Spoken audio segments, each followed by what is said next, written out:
Olá, meu nome é Francisco Leocádio e eu sou candidato na seleção de docente para o curso de Arquitetura e Urbanismo da Uniswan desse ano de 2025.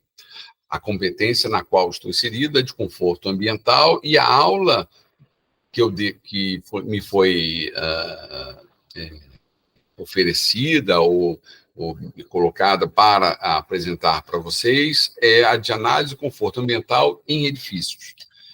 O objetivo dessa aula da aprendizagem é analisar e avaliar as edificações considerando os fatores que influenciam o conforto ambiental, tratar da importância da arquitetura como um elemento moderador entre o homem e o clima.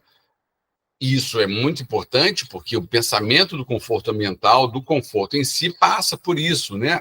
Passa por adaptar, interagir e responder ao clima externo, as condições para que exista um bem-estar de quem está habitando ou exercendo uma atividade naquele espaço.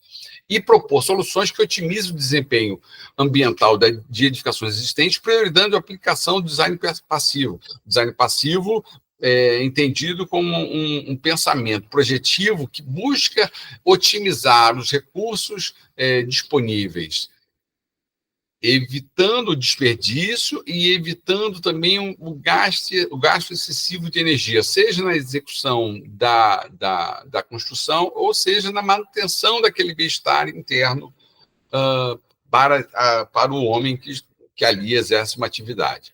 Os materiais iniciais, essa aula terá uma atividade prática e para ajudar na reflexão, e os materiais que a gente vai precisar papel manteiga, lapiseira, borracha, né? Escalímetro, caderno sem pauta para desenho e anotações de aula, acesso à rede de internet para pesquisa, e os slides, óbvio, serão disponibilizados assim no final da aula. Bom, dentro da bibliografia básica, eu queria destacar o Manual do Arquiteto Descalço, do arquiteto holandês Johan van Langen, que durante muitos anos morou aqui no Rio de Janeiro e teve um sítio em Bom Jardim, em que ele desenvolvia as técnicas milenares, seculares, de várias culturas, para uma produção de uma arquitetura que tenha íntima ligação com o pensamento bioclimático e o pensamento desse design passivo, dos recursos da terra, dos recursos possíveis, renováveis, sem desperdício, e resgatando e desenvolvendo essa tecnologia adaptada para os dias de hoje. E esse livro, além de apresentar as tecnologias, ele comenta dos materiais e vai fazendo, já que ele viajou o mundo inteiro, ele recolheu nesse livro as adaptações de processos executivos de acordo com o clima, entendendo como aquilo foi colocado, né? A arquitetura como moderadora da relação entre o homem e o clima. Então, se você varia o clima, você precisa também responder com a arquitetura de modo correspondente. O que vai de contramão parece incoerente, mas durante muitos anos a gente internalizou um pensamento de que a arquitetura pudesse ter uma linguagem internacional, ignorando a relação dela com o entorno, com o clima, com a geografia e as próprias questões culturais que acarretam a diferentes processos construtivos. E aí eu tenho um exemplo muito claro, são as torres de escritório com esses vidros espelhados, e que vão necessitar de uma outra quantidade de energia gasta para a manutenção de um clima interno, né, do microclima interno, possível para o bem-estar daqueles que ali habitam, sejam para a execução do seu trabalho. A proposta de atividade é uma reflexão sobre o espaço que vivemos agora e uma consciência de de três dos aspectos principais do pensamento do conforto ambiental para as edificações, que é o aspecto térmico, lumínico e sonoro. Então, a proposição é que nós que estamos aqui em sala de aula, né, vamos nos dividir em grupos, e cada grupo vai repensar através de croquis. O pensamento gráfico é importante para o desenvolvimento de um repertório de um graduando de arquitetura e até de um arquiteto, e essa reflexão vai produzir propostas de melhorias e de otimização do espaço no qual vivemos, digamos, no qual estamos exercendo atividade neste momento, né?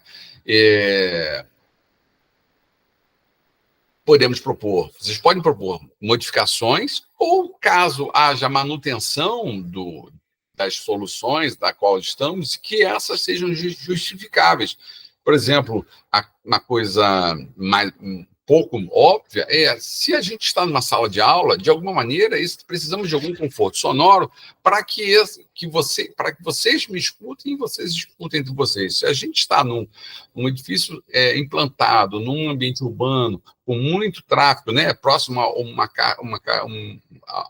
próximo de uma rua que existe muito movimento, provavelmente, se a gente abre as janelas para evitar o uso do ar-condicionado, talvez sejamos prejudicados por um outro conforto, que é um conforto sonoro, que a gente vai terminar não se escutando, e para isso não vai validar, não vai ser, né, não é válido que a gente abdique de uma condição muito necessária para atividade tal qual, para essa atividade que a gente está exercendo. Pode ser, em algum outro momento, se fosse um outro tipo de uso, talvez esse ruído, dependendo do nível de ruído, talvez não seja tão problemático. Embora o conforto ambiental passe por um conforto sonoro, por esse bem-estar, e o exagero de interferência sonora também prejudica em diversos aspectos, diversas atividades. Para isso, para ajudar vocês a repensar o espaço no qual estamos, né, pensando sempre em soluções simples, eu trouxe um projeto de um escritório que é franco-senegalês, o Orofila, que se dedica à arquitetura bioclimática, ecológica e ao design passivo. E trouxe e o pensamento deles é justamente de uma economia de energia para além do necessário para a manutenção de um bem-estar no espaço interno. Eles pesquisam muito em cima da terra, dos recursos de materiais naturais, né, priorizando a terra e a taboa, e fazem disso, e eu uso esse ecopavilhão aí, solicitado pelo governo senegalês, um exemplo de como essa aplicação pode ser bem-sucedida de uma tecnologia ancestral, mas que está sendo executada hoje a partir de pensamento hoje do uso do espaço. Então, eles aqui um detalhe, tanto o aspecto do tijolo, que pode ser cozido ou não, como a taboa pode contribuir para a melhor qualidade desse espaço arquitetônico. Aqui temos um exemplo, né, à direita de vocês. Vocês podem ver aí que como essa circulação é facilitada através de um tipo de sombreamento e não um enclausuramento completo da edificação, facilitando essa circulação do ar, né, a chegada de um ar mais fresco e a saída do ar aquecido, fazendo a manutenção de uma temperatura que favoreça as necessidades humanas. E a parede taboa contribui para um outro aspecto da questão em relação climática, que são as intempéries, né? E o isolamento. E além de contribuir também com um isolamento acústico e térmico. Então, nesse caso aqui, a gente consegue ver no detalhe, no corte, que além da construção da edificação em tijolo, existe uma camada de palha de taboa que vai ajudar nesse conforto térmico e acústico. E de qualquer maneira, entendendo que esses recursos são facilitados, são de fácil acesso para aquela região.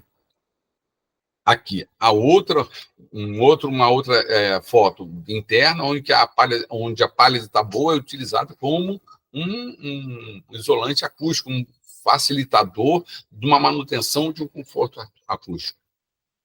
Outro aspecto também utilizado pelos pensamentos da arquitetura bioclimática é o entendimento de circulação de ar para esse tipo de clima, né? E de um sombreamento que garanta digamos assim, um impedimento da incidência solar que termina contribuindo para um aquecimento maior do ambiente. Em termos gerais, o conforto, em termos gerais, ele na palavra, né? Conforto, ele tem como definição bem-estar, comodidade material e aconchego. Isso também vai depender do tipo de atividade que esse espaço vai exercer.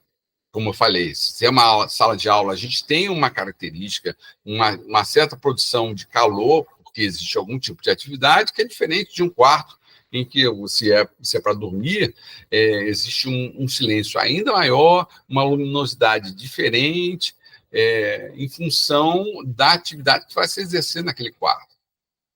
E usamos diversos recursos, né, do brise, de acordo